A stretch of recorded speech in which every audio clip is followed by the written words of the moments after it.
Painted, painless learning. આ બહુ IMP most IMP દાખલો છે. એફ ડેશ શોધો. એફ ડેશ શોધો એટલે કે એફ ડેશનો મતલબ થાય છે બેટા dy અપોન dx. શું ગોતવાનું છે? તો એ તો આપણે ગોતતા જ હતા અત્યાર સુધી. વચ્ચે પ્લસ માઇનસ છે એટલે ડેરિવેશન કરવાનું છે. એનો મતલબ એવો થાય કે વિકલિત કરવાનું છે એટલે વાત પૂરી થાય. હાલો અહીંયા જુઓ આપણને રકમ આપી છે ડી અપોન dx. રકમ શું આપી છે? 3x² plus 2x plus 1. હા કે ના? તો અહીંયા લખું છું એફ ડેશ એક્સ બરાબર, અથવા તમે લખી શકો dy ના છેદમાં dx બરાબર. અહીંયા લખી નાખું એફ ડેશ એક્સ બરાબર. હાલો તો હવે અહીંયા 3 દુ 6x વત્તા 2 અને અહીંયા શું થઈ જાય 0, એટલે વાર્તા થઈ ગઈ પૂરી આપણને. અને તે ઉપરથી એફ ડેશ 1 એનો મતલબ એવો થાય એક્સની જગ્યાએ 1 મૂકો તો આપણે એફ ડેશ 1 પણ ગોતી લઈએ. 6 એમ નામ એક્સની જગ્યાએ 1 વત્તા 2, 6 એકા 6 અને 2 દાખલો થઈ ગયો પૂરો. ઉદાહરણ નંબર 20 ધ્યાન રાખજો. આ જે તમે કહો એ જેવો દાખલો કરવાનું શું? જો એફ ઓફ એક્સ બરાબર x² માઇનસ એક્સ વત્તા 3 હોય તો એક્સની કઈ કિંમત માટે એફ ડેશ એક્સ બરાબર 0 થાય? એટલે તમારે પહેલાં તો એફ ડેશ એક્સ ગોતવાનું. શું ગોતવાનું છે? F dash x. કેવી રીતના ગોતશો એફ ડેશ એક્સ? તો કે તમે જેમ કરતા થાય એમ એક્સ વર્ગ માઇનસ એક્સ વત્તા 3 એટલે અહીંયા શું થઈ જાય 2x થઈ જાય, માઇનસ 1 વત્તા 3 છે એટલે શું થઈ ગયું 0 થઈ ગયું બરાબર. હવે આપણને કીધું એફ ડેશ એક્સ બરાબર શું કીધું 0. તો આ જે છે એફ ડેશ એક્સ છે એના બરાબર તમારે મૂકી દેવાનું 0. ક્યાં તમે આમ મૂકો, આઈધર તમે આમ મૂકો 2x ઓછા 1 બરાબર 0, એટલે કે આ બાજુ બરાબર 0 મૂકો કે આ બાજુ 0 મૂકો. અહીંયા 0 આપ્યું એટલે તમને વિભાગમાં જે દાખલો આપ્યો છે એમાં 6 આપ્યું એટલે 6 મૂકવાનું, માઇનસ 6 મૂકવાનું. 5 આપ્યું હોય તો 3 આપવું હોય તો 3, જે નહીં માઇનસ નહીં, જે આપ્યું એ મૂકવાનું. માઇનસ આપ્યું હોય તો માઇનસ મૂકવાનું, પ્લસ આપ્યું હોય તો પ્લસ મૂકવાનું. એ તો માઇનસ 6 આપ્યું છે એટલે માઇનસ 6 મૂકવાનું, પ્લસ આપ્યું હોય તો પ્લસ મૂકવાનું. એટલે અહીંયા જેટલા એફ ડેશ એક્સ બરાબર 10 આપ્યા હોય તો શું મૂકવાનું? જવાબ આવે ને બરાબર 10 મૂકવાનું. અહીંયા 0 કીધું એટલે જવાબ આવ્યો ને બરાબર 0 મૂક્યું. આ માઇનસ 1 છે, આ બાજુ આવે તો પ્લસ 1. 2x બરાબર 1 થઈ ગયું કારણ કે માઇનસ 1 આ બાજુ આવ્યું એટલે પ્લસ 1. 0 વત્તા 1 એટલે 1 થાય. 2 ગુણાકારમાં બાજુ આવે તો એટલે x બરાબર 1 ના છેદમાં 2. દાખલો થઈ ગયો પૂરો. માઇનસ બરાબર કરીને જે જવાબ આવે માઇનસ 6 મૂકવાનો, પછી x નો જવાબ ગોતવાનો છે, x ને કરતા બનાવવાના. દાખલા તરીકે બોલો રકમ. નહીં કરી જ નાખીએ. વિભાગ ડી નો ચોથો દાખલો. શું કીધું? x નો ઘન માઇનસ 3x નો સ્ક્વેર માઇનસ 3x વત્તા 80.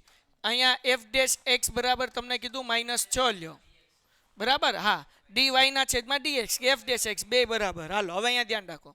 તો આપણે પહેલા એફ ડેશ એક્સ ગોતી લઈએ એટલે આ 3x નો સ્ક્વેર થઈ ગયું માઇનસ 6x માઇનસ 3. વાર્તા થઈ ગઈ પૂરી. આના બરાબર શું લઈ લેવાનું? માઇનસ 6 એટલે 3x square minus 6x minus 3 બરાબર માઇનસ 6. હવે ધ્યાન રાખજો આ માઇનસ 6 છે, અંદર આવશે એટલે પ્લસ 6 થાય. 3x નો square minus 6x minus 3 plus 6 is equal to 3x નો સ્ક્વેર માઇનસ 6x વત્તે ઓછે ઓછા એટલે અહીંયા કેટલો જવાબ આવે? વત્તા 3, કારણ કે 6 માંથી 3 જાય એટલે કેટલા વધે? 3. મોટા પદની નિશાની એટલે પ્લસ નિશાની મૂકી. આ બધામાં 3 સામાન્ય નીકળે. અહીંયા વધ્યું x સ્ક્વેર માઇનસ 3 દુ 6x, પછી અહીંયા વત્તા 3 એકા 3 બરાબર 0. બરાબર 0 છે એટલે આ શું થઈ જાય? 3 ઉડી જાય. કેમ ઉડી જાય? કારણ કે 3 ગુણાકાર છે, આ બાજુ આવે તો ભાગાકાર. 0 ભાગ્યા 3 જવાબ શું આવે? 0 જ આવે. ક્લિયર થઈ ગયું? એટલા માટે 3 ઉડાડ નાખ્યા. હવે અવયવ પાડવાનો. પહેલી અને છેલ્લી સંખ્યાનો ગુણાકાર. x વર્ગની આગળ કાંઈ નથી એટલે 1. છેલ્લી સંખ્યા કઈ છે? 1. 1 એકું 2 સંખ્યા એવી ગોતવાની કે એનો ગુણાકાર 1 થાય પણ એનો સરવાળાનો જવાબ કેટલો આવે? 2. તો આ 2 જ સંખ્યા, આ બેન ગુણાકાર 1 થાય ને બેનો સરવાળો કરો તો કેટલો થાય? 2 થાય. 2 સંખ્યા મળી ગઈ, મૂકી દેવાની. x નો વર્ગ માઇનસ શું મૂકવાનું? 1x, પછી પાછું મૂકવાનું 1x પ્લસ 1 બરાબર 0. વચ્ચે નિશાની છેલ્લે મૂકવાનું, વત્તે ઓછે ઓછા. હવે આમાં શું કરવાનું? x કોમન નીકળે એટલે x માઇનસ 1. અહીંયા તે આમાં શું સામાન્ય નીકળે? તો કે ભાઈ આ x માઇનસ 1 એમને મૂકી દેવાનું ઇઝ ઇક્વલ ટુ 0. તો હવે 1x હતા, x ગળી ગયો અંદર એટલે વધ્યું કેટલું? 1 વધ્યું. તો આ બે કાઉન્સ એક વખત x માઇનસ 1 આનું એક કાઉન્સ બનાવી નાખો x માઇનસ 1 એનો હું બરાબર શું કરી નાખવાનું 0.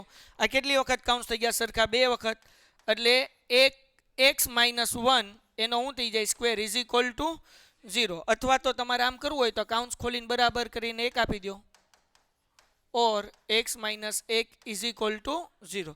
આ માઇનસ 1 છે ઓલી બાજુ જાય તો પ્લસ, તેથી x બરાબર 1 ઓર x બરાબર 1 વાર્તા થઈ ગઈ પૂરી.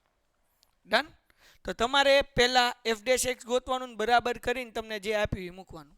અહીંયા f ડેશ x એ આપેલું હોય અને દાખલામાં શું આપેલું હોય dy અપોન dx. બે કેવું કહેવાય?